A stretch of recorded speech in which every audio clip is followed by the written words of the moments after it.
राधे राधे, जय श्री कृष्णा। आज की कथा में आप सभी भक्तों का हार्दिक स्वागत है।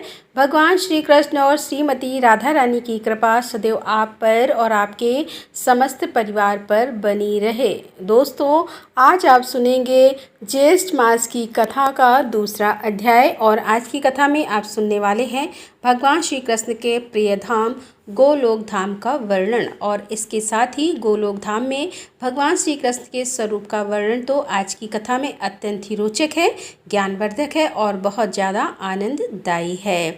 तो अगर आप लोग ध्यान से आज की कथा को सुनेंगे तो गोलोक धाम और भगवान श्री कृष्ण के स्वरूप का दर्शन भी आप लोग जरूर कर पाएंगे, मानसिक दर्शन।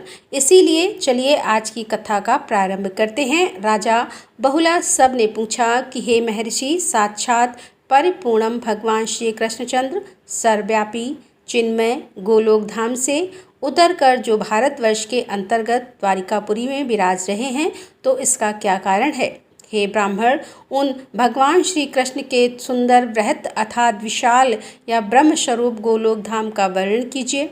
श्री नारद जी बोले कि हे नृपश्रेष्ठ, तुम धन्य हो, भगवान श्री कृष्ण चंद्र के अभिष्ट जन हो और उन श्री हरि के परम प्रिय भक्त भी हो। तुम्हें दर्शन देने के लिए ही वे भक्त वत्सल भगवान यहाँ अवश्य पधारेंगे। ब्राह्मण देव भगवान जनार्दन द्वारिका में रहते हुए भी तुम्हें और ब्राह्मण श्रुतिदेव को याद करते रहते हैं। अहो, इस लोक में संतों का कैसा सौभाग्य है। श्री नारद जी कहते हैं कि जो जीव पाकर भी कीर्तनी भगवान श्री कृष्ण का कीर्तन नहीं करता, वह दुर्बुद्धि मनुष्य मोक्ष की सीढ़ी पाकर भी उस पर चढ़ने की चेष्टा नहीं करता। हे राजन, इस 12 कल्प में इस धरा धाम पर जो भगवान श्री कृष्ण का पदार्पण हुआ है और यहाँ उनकी जो जो लीलाएं हुई हैं, वह सब मैं तुमसे कहता हूँ, तुम ध्यान पूर्वक सुनो। बहुत पहले की बात है। दानव, दैत्य, आशु स्वभाव के मनुष्य और दुष्ट राजाओं के भारी भार से अत्यंत पीड़ित होकर पृथ्वी गौ का रूप धारण करके अनाथ की भांति रोती बिलखती हुई अपनी आंतरिक व्यथा निवेदन करने के लिए ब्रह्मा जी की शरण में गई। उस समय उसका शरीर काँप रहा था। वहाँ उसकी कष्ट कथा सुनकर ब्रह्मा जी ने उसे धीरज बधाया और तत्काल ही समस्त देवताओं तथा शिव जी को साथ लेकर वे भगवान नारायण के बैकुंठ धाम में गए। वहां जाकर ब्रह्मा जी ने चतुर्भुज भगवान विष्णु को प्रणाम करके अपना सारा अभिप्राय निवेदन किया। तब लक्ष्मीपति भगवान विष्णु उन उदी अग्नि देवताओं तथा ब्रह्मा जी से इस प्रकार बोले कि श्री भगवान ने कहा कि हे ब्राह्मण, साक्षात भगवान श्री कृष्ण ही अगणित ब्रह्मांड के स्वामी परमेश्वर अखंड स्वरूप तथा देवात हैं। उनकी लीलाएं अनंत एवं अनिवर्चनीय हैं। उनकी कृपा के बिना यह कार्य कदापि सिद्ध नहीं होगा। अतः तुम उन्हीं के अविनाशी एवं परम उज्ज्वल धाम में शीघ्र जाओ। श्री ब्रह्मा जी बोले कि प्रभु, आपके अतिरिक्त कोई दूसरा भी परिपूर्ण तत्व है, यह तो मैं नहीं जानता। यदि कोई दूसरा भी आपसे उत्कृष्ट परमेश्वर है तो उसके लोक का भी मुझे दर्शन करवाइए। श्री नारद जी कहते हैं कि ब्रह्मा जी के इस प्रकार कहने पर परिपूर्णम भगवान विष्णु ने संपूर्ण देवताओं सहित ब्रह्मा जी को ब्रह्मांड शिखर पर विराजमान गोलोक धाम का मार्ग दिखलाया। वामन जी के पैर के बाएं अंगूठे से ब्राह्मण के शिरोभाग पर भेदन हो जाने पर जो छिद्र हुआ, वह ब्रह्मद्रव अर्थात नित्य अक्षय नीर से परिपूर्ण था। सब देवता उसी मार्ग से वहाँ के लिए नियत जलयान द्वारा बाहर निकले। वहाँ ब्राह्मण के ऊपर पहुंचकर उन सब ने नीचे की ओर उस ब्राह्मण को कलिंग बिंब अर्थात दुम्बे की भांति देखा। इसके अतिरिक्त अन्य भी बहुत से ब्रह्मांड उसी जल में यड़ फल से सदृश इधर उधर लहरों से लुढ़क रहे थे। यह देखकर सब देवताओं को विस्मय हुआ और वे चकित हो गए। वहाँ से करोड़ों योजन ऊपर 8 नगर मिले, जिनके चारों ओर दिव्य चहार दीवारी शोभा बढ़ा रही थी और झुंड के झुंड रत्ना दुर्ग गई थी। वहीं ऊपर देवताओं ने वर्जा नदी का सुंदर तट देखा, जिससे विरजा की तरंगें टकरा रही थी। वह तट प्रदेश उज्ज्वल रेशमी वस्त्र के समान शुभ दिखाई देता था। दिव्य मणिमय सोपानों से वह अत्यंत उदाव हो रहा था। तट की शोभा देखते और आगे बढ़ते हुए वे देवता उस उत्तम नगर में पहुँचे जो अनंत कोटि सूर्य की ज्योति का महान पुंज जान पड़ता था।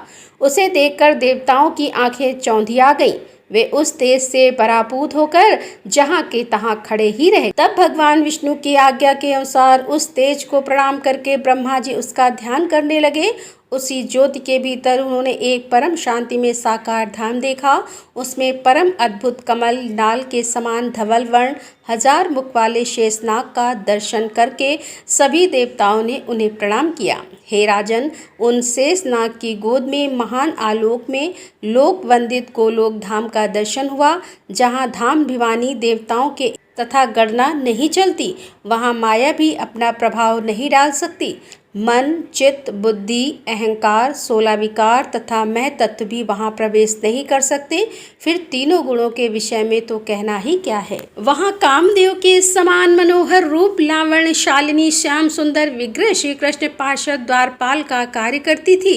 देवताओं को द्वार के भीतर जाने के लिए उद्धत देखकर उन्होंने मना किया। तब देवता बोले कि हम सभी ब्रह्मा, विष्णु, शंकर नाम के लोकपा और इंद्र आदि देवता हैं और भगवान श्री कृष्ण के दर्शनार्थ यहाँ आए हैं। श्री नारद जी कहते हैं कि देवताओं की बातें सुनकर उन सखियों ने, जो श्री कृष्ण की द्वारपालिका थी, अंतपुर में जाकर देवताओं की बातें कह सुनाई। तब तक एक सखी तो संत चंद्रा नाम से विख्यात थी, जिसके वस्त्र पीले थे और जो हाथ में वेद की छड़ी लिए थी, बाहर आई और उनसे उनका अभिष्ट चिंतन बोली कि यहाँ पधारे हुए आप सब निवासी हैं, किस ब्रह्मांड के निवासी हैं, यह शीघ्र ही बताइए, तब मैं भगवान श्री कृष्ण को सूचित करने के लिए उनके पास जाऊंगी। देवताओं ने कहा, अहो, यह तो बड़े आश्चर्य की बात है। क्या अन्य कोई ब्रह्मांड भी है? हमने तो उन्हें कभी नहीं देखा। हे सुबह, हम तो यही जानते हैं कि एक ही ब्रह्मांड है, इसके अतिरिक्त दूसरा कोई ही नहीं है। तब सतचंद्रन बोले कि हे ब्रह्मदेव, यहाँ तो वर्जा नदी में ही करोड़ों ब्रह्मांड इधर से उधर लुढ़क रहे हैं, उनमें भी आप जैसे ही पृथक पृथक देवता वास करते हैं। अरे, क्या आप लोग अपना नाम गाँव तक नहीं जानते? जान पड़ता है कि कभी यहाँ आए नहीं, अपनी थोड़ी सी जानकारी में ही हर्ष से फूल उठे हैं। जान पड़ता है कभी घर से बाहर निकले ही नहीं। जैसे गूलर के फलों में रहने वाले कीड़े जिस फल में रहते हैं उसके सिवा दूसरे को नहीं जानते, उसी प्रकार आप जैसे साधारण जन जिसमें उत्पन्न होते हैं, एकमात्र उसी को ब्रह्मांड समझते हैं। श्री नारद जी कहते हैं कि हे राजन, इस प्रकार उपहास के पात्र बने हुए सब देवता चुपचाप खड़े रहे, कुछ बोल ना सके। फिर उन्हें चकित देखकर भगवान विष्णु ने कहा कि श्री विष्णु जी बोले कि जिस ब्रह्मांड में भगवान पृष्ठ गर्भ का सनातन अवतार हुआ है तथा त्रिविक्रम अर्थात विराट रूप भारी वामन के नख से जिस ब्रह्मांड में विवर बन गया है, वहीं हम निवास करते हैं। श्री नारद जी कहते हैं कि भगवान विष्णु की यह बात सुनकर सतचंद्रा ने उनकी भूरी भूरी प्रशंसा की और स्वयं भीतर चली गई। फिर शीघ्र ही वापस आई और सबको अंतःपुर में पधारने की आज्ञा देकर वापस चली गई। तदंतर संपूर्ण देवताओं ने परम सुंदर धाम गोलोक का दर्शन किया। वहाँ गोवर्धन नामक गिरिराज शोभा पा रहे थे। गिरिराज का वह प्रदेश उस समय बसंत का उत्सव मनाने वाली गोपियों और गौओं के समूह से घिरा हुआ था। कल्प वृक्षों तथा कल्प लताओं के समुदाय से सुशोभित था और रासमंडल उसे मंडित कर रहा था, अर्थात अलंकृत कर रहा था। वहाँ श्याम वर्ण वाली उत्तम यमुना नदी स्वच्छंद गति से बह रही थी। तट पर बने हुए करोड़ों प्रसाद उसकी शोभा बढ़ाते थे तथा उस नदी में उतरने के लिए वैदुर्य मणि की सुंदर सीढ़ियां बनी हैं। वहाँ दिव्य वृक्षों और लताओं से भरा हुआ वृंदावन अत्यंत शोभा पा रहा है। भांति भांति के विचित्र पक्षियों, भ्रमर तथा वंशी वट के कारण वहाँ की सुषमा और बढ़ रही है। वहाँ सहस्त्रदल कमलों के सुगंधित पराग को चारों ओर पुनः पुनः बिखेरे हुई ही शीतल वायु मंद गति से बह रही है। वृंदावन के मध्य भाग में 32वें वन से युक्त एक निज निकुंज है। चहार, दीवार और खाया उसे सुशोभित कर रही है। उसके आंगन का भाग लाल वर्ण वाले अक्षय वट से अलंकृत है। पद्मराग आदि 7 प्रकार की मणियों से बनी दीवारें तथा आंगन के फर्श बड़ी शोभा पाते हैं। करोड़ों चंद्रमा के कमंडल करोड़ों चंद्रमा के मंडल की छवि धारण करने वाले चंद्रों उसे अलंकृत कर रहे हैं तथा उनमें चमकीले गोले लटक रहे हैं। फहरा हुई दिव्य पताका एवं खिले हुए फूल मदिरा एवं मार्गों की शोभा बढ़ाते हैं। वहाँ भ्रमर के गुंजा संगीत की सृष्टि करते हैं। मयूर और कोकलों के कलरव सदा समरगोचर होते हैं। वहाँ बाल सूर्य के सदृश कांतिमान अरुण पद कुंडमल धारण करने वाली ललनाएं सतसत चंद्रमाओं के समान और वर्ण से उद्दाव होती हैं। स्वच्छंद गति से चलने वाली वे सुंदरियां मणिरत्नम भीतियों से अपना मनोहर मुख देखती हुई वहां के रत्नजट आंगन में भागती फिरती हैं। उनके गले में हार और बाहों में केयूर के शोभा देते हैं। नूपुर तथा करधनी की मधुर झनकार वहां गूंजती रहती है। वे गोपाग्ने हैं, मस्तक पर चूड़ामणि धारण किए रहती हैं। वहाँ द्वार द्वार पर कोटि कोटि मनोहर दर्शन होते हैं। वे गव्य दिव्य आभूषणों से विभूषित है और श्वेत पर्वत के समान प्रतीक होती है। सबकी सब दूध देने वाली तथा नई अवस्था की हैं। सुशीला सुरचा तथा सद्गुण वाली हैं। सभी सत्स और पीली पूछ की ऐसी भव्य रूप वाली गौवें वहाँ सब ओर विचर रही हैं। उनके घंटों तथा मंजिर से मधुर ध्वनि होती रहती है। उनके अंगों से प्रभा छिटक रहती है। सभी गौवें भिन्न भिन्न रंगों वाली हैं। कोई काली, कोई उज्ज्वली, कोई पीली, कोई लाल, कोई हरी, कोई तांबे के रंग की और कोई चित्त कबरे रंग की है। किन्हीं किन्हीं का वर्ण धुएं जैसा है। बहुत सी कोयल के समान रंग वाली हैं। दूध देने में समुद्र की तुलना करने वाली उन गायों के शरीर पर तरुणिका और हिरण के समान छलांग भरने वाली बछड़ों से उनकी और अधिक शोभा बढ़ गई है। गायों के झुंड में विशाल शरीर वाले सांड भी इधर उधर घूम रहे हैं। उनकी लंबी गर्दन और बड़े बड़े सींग हैं। उन सांडों को साक्षात धर्म धुरंधर कहा जाता है। गौओं की रक्षा करने वाले चरवाहे भी अनेक हैं। उनमें से कुछ तो हाथ में वेद की छड़ी लिए हुए हैं और दूसरे के हाथों में सुंदर बांसुरी शोभा पाती है। उन सबके शरीर का रंग श्यामल है। वे भगवान श्री कृष्ण चंद्र की लीलाएं ऐसे मधुर स्वरों में गाते हैं कि उसे सुनकर कामदेव भी मोहित हो जाता है। इस दिव्य निज निकुंज को संपूर्ण देवताओं ने प्रणाम किया और भीतर चले गए। वहाँ उन्हें 1000 दल वाला एक बहुत बड़ा कमल दिखाई पड़ा। वहाँ ऐसा सुशोभित हो रहा था कि मानो प्रकाश का पुंज हो। उसके ऊपर एक 16 दल का कमल है तथा उसके ऊपर भी एक 8 दल वाला कमल है। फिर उसके ऊपर चमचमाता हुआ एक ऊंचा सिंहासन है। 3 सीढ़ियों से संपन्न वह परम दिव्य सिंहासन कौतुक मणियों के जट होकर अनुपम शोभा पाता है। उसी पर भगवान श्री कृष्णचंद्र जी राधिका के साथ विराजमान हैं।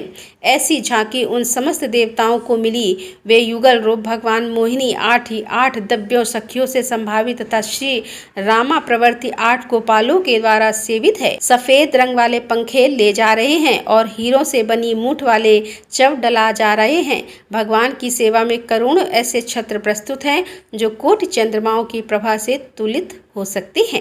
भगवान श्री कृष्ण के वाम भाग में विराजित हैं श्री राधिका जी। भगवान ने स्वेच्छा पूर्वक अपने दाहिने पैर को टेढ़ा कर रखा है।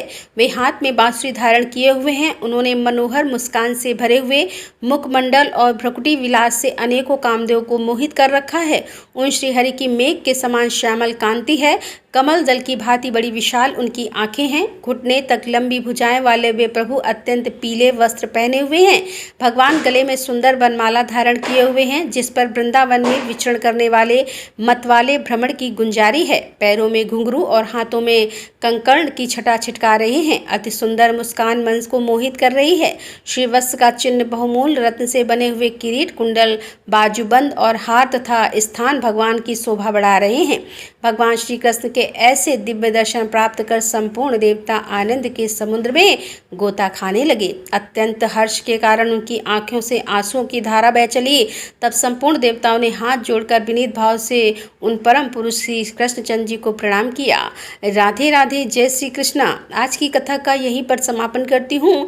इसके आगे का वृतांत आप कल की कथा में सुनेंगे। उम्मीद करती हूँ कि आज की कथा आपको जरूर पसंद आई होगी, तो कमेंट बॉक्स में जरूर लिखें। राधे राधे, जय श्री कृष्णा।